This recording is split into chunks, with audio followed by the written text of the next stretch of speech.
Well, welcome back to my channel. We're starting off today's recipe with some corn on the grill.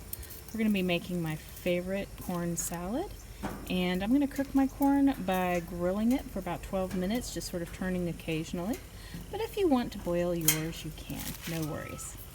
So we've cooked the corn, shucked the corn, tried to remove as much of the corn silk as possible, and now we're going to remove the kernels.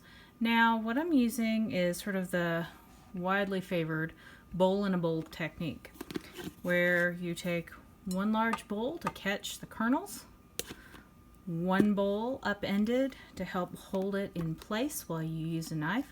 There is a tool called a corn zipper out there, but I don't think I'd really use that much. And you just slide your knife down the cob, taking off as much as you can. You don't want to, dig too hard into the cob. We don't want those hard pieces, but we do want to remove as much of the kernels as possible. And just sort of a gentle sawing motion will get you there. Just make sure you keep your fingers out of the way. And this is just a little strip. You try to avoid having the kernels go everywhere. I have like a little bit on the end, so I'll just sort of gently get those off. Sometimes you get dry kernels at the top or the bottom just because of the way it was growing. So be sure to sort of pick those out, and you can either pick them out after you've cut them off or just avoid cutting them off. Up to you. This is a pretty quick process. I don't usually have too many kernels flying everywhere. Now my bowl is moving around on me a little bit, but that's okay.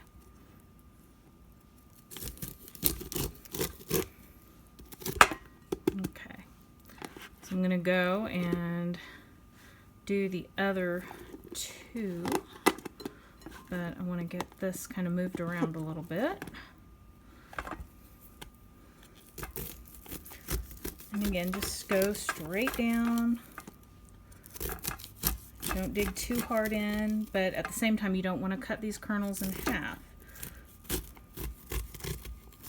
Now the bowl I'm using I really like because it has a lip, and that helps control the cob as I'm working with it, so it's not sliding too far on me. It can't go very far because of that lip. So if you have, a little bowl with a lip, that's helpful. This is just a little battered plastic bowl that's been through the dishwasher a couple dozen too many times, but it comes in handy for this purpose. And I'm just using a regular chef's knife for this. Nothing too exotic. Now on this one you can see what I'm talking about with sort of the kernel we don't really like too much. So we'll leave that on there. And when we're done with this, you're going to have a lot of these sort of slabs of corn. Don't worry about breaking those up just yet. They'll break up as we toss in the other vegetables. So, leave this be. This makes it nice and chunky. Something like this will break more into halves and thirds as we go along, but that will just happen naturally. So it's really nice with the salad to have those little chunks of corn. And I'm going to go and just sort of retrieve my bowl. Try not to get the corn everywhere. There we go. So that's 4 ears of corn done up pretty quick. And we'll get to the rest of our vegetables. For the cucumber, I've already taken the skin off with a veggie peeler. And for this recipe, I really do prefer to remove the seeds, or a good portion of the seeds. So I'm just sort of doing a V-shaped cut into the cucumber. So we can just remove that.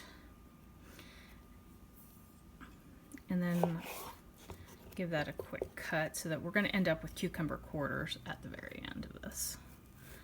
Ultimately, we want about a cup of cucumber pieces. If you like cucumbers a little more, then you can add extra. So I'm just getting the seeds out because we'll have enough seeds from the tomatoes and such, so I really don't want to have a ton of seeds in here. And we'll just cut these into, oops, I caught myself here. Cut these into bite-sized pieces. Add them to our corn. Off camera.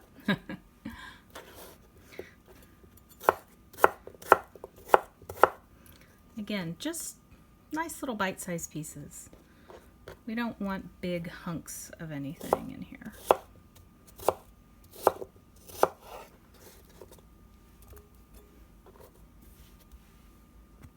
So this is where we get into the options with our vegetables. I'm going to be using a 1/4 cup of finely diced, chopped shallot. And it has a little bit of a milder flavor than red onion. But if you want to use red onion because that's what you have in your house, go ahead. And it's just a little bit stronger flavor. So if you don't want a really strong onion flavor, just use a little bit less. I'm also going to be adding tomato. Now, this particular variety of tomato is known as a Biltmore tomato. It's not as seedy. It's not as seedy in the center, so it's not as watery. It's a nice firm tomato, and they were just gorgeous at the farmer's market. So if you want to do just a regular tomato, which this is 1 tomato, it's about 1.5 cups of, chopped tomato. You just want this in bite-sized pieces. I recommend finding a tomato like Aroma that's a little more meaty, or you can do about 1.5 cups of grape tomatoes or cherry tomatoes that have been sliced in half.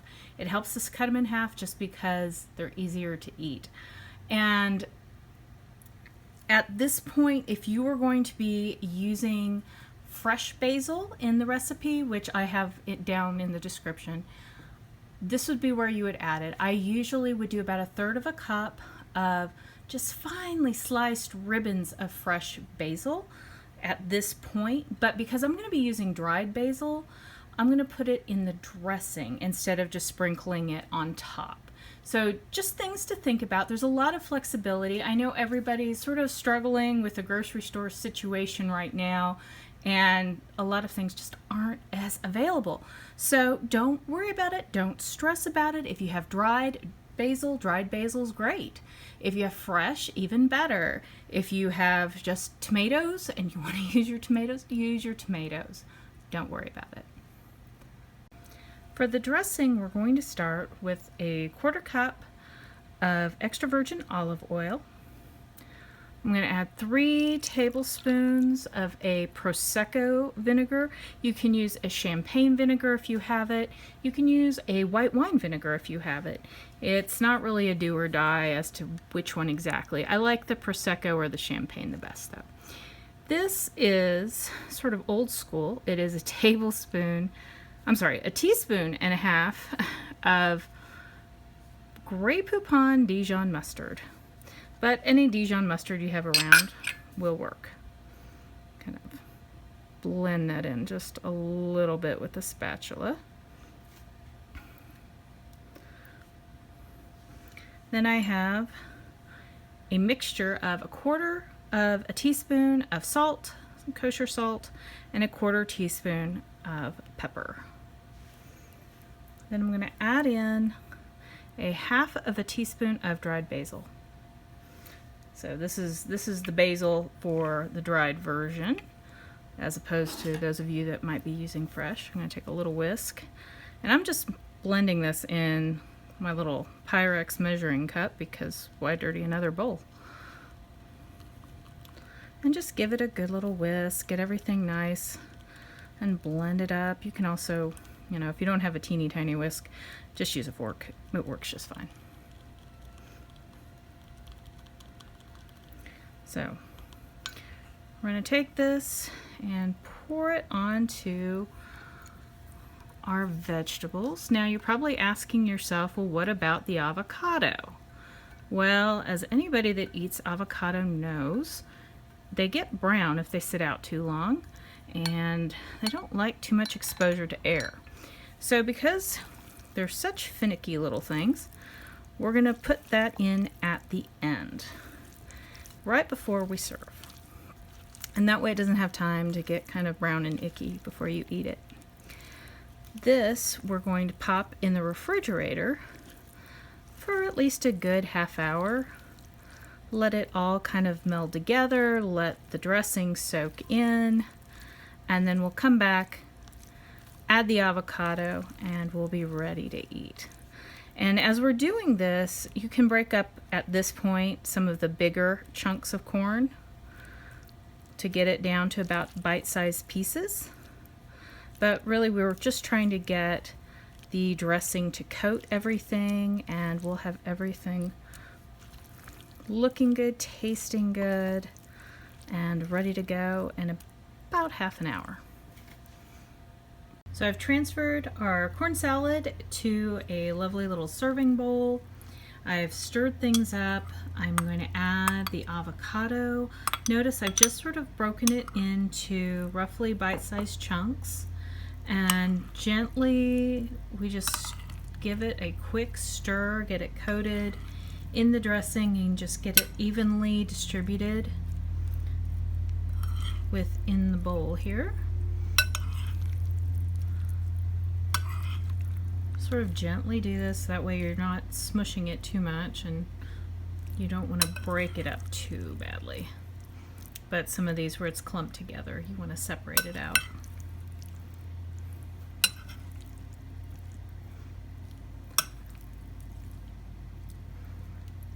And here you have it, our lovely little summer salad with corn and avocado. I hope you enjoy.